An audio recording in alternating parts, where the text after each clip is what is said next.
So your first release with Octave Records is Temporary Circumstances, and I'm in love with this album, as I know pretty much everybody that's listened to it is.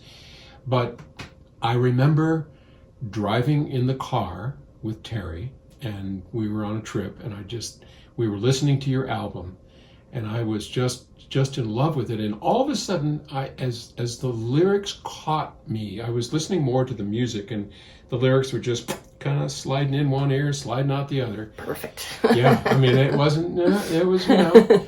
And then I started listening closely, and I played it. I thought, oh my gosh, this is a terribly sad message. Mm-hmm. I mean, I don't know how much you want to talk about it, but I mean, where is this album coming from? Sure. So, Temporary Circumstances, I picked that song as the title because I feel like for me that encapsulates the rest of the songs. They kind of fall in line with that theme. Mm-hmm. So I wrote these songs in a period of my life when I was going through a divorce and a 2-year period of moving 3 times in 2 years and trying to reconcile all the feelings of that. And that song in particular came to me when I had applied for my first mortgage. I wanted to buy a house. Yep. And the loan officer said, nope, you don't have enough money. You don't make enough money for that. And it was deeply upsetting for me. And I had to figure out why. Why does a structure mean so much to me? Mm-hmm. And what I realized was I associated a structure with home. And for someone to tell me you can't afford a structure, I associated it as, it to me it equaled you can't afford a home, mm-hmm. which is what I so desperately wanted. Mm-hmm. And then also realizing the sense of home comes from yourself. Mm-hmm. And so it doesn't matter where I am or how many times I move.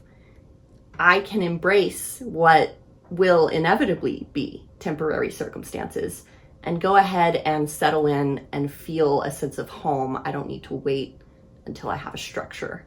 So that's kind of probably the saddest song on the whole album. Well, that's very Zen-like. I mean, well, songwriting is a therapy for me. Yeah, sure. Yeah, helps me deal with life. What is it? Home is home is where the heart is. Home is where the heart is. Yeah, right.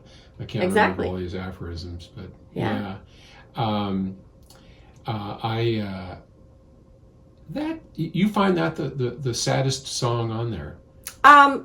I maybe qualify it as that because I probably cried the most when I wrote that one.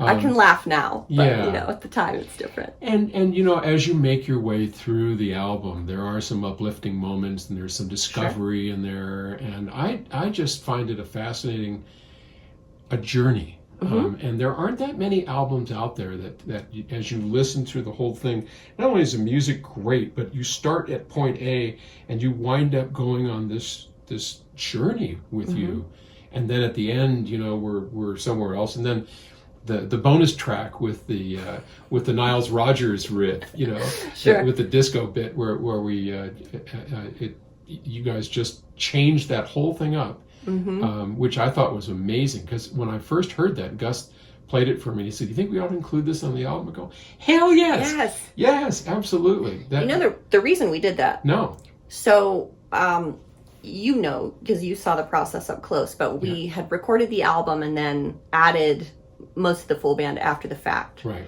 And my band that actually plays out with me live, that's how we play it, is kind of that upbeat, almost disco version. Yeah. And I played the album for a really close friend of mine that knows my music very well. And when we got to Long Gone, I looked over at him and he was kind of like, I know it's not the same.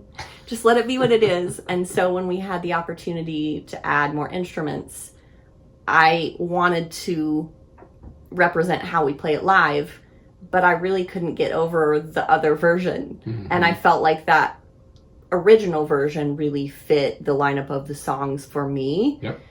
But I know that fans of my music that have heard us play live, if Michael Wooten isn't playing the drums on that track, they're going to have something to say about it, you know. So I can have my cake and eat it too on this one. So I love it. Yeah. Well, that's great. Well, fabulous album. Thank you. And we will talk more. All right. Okay.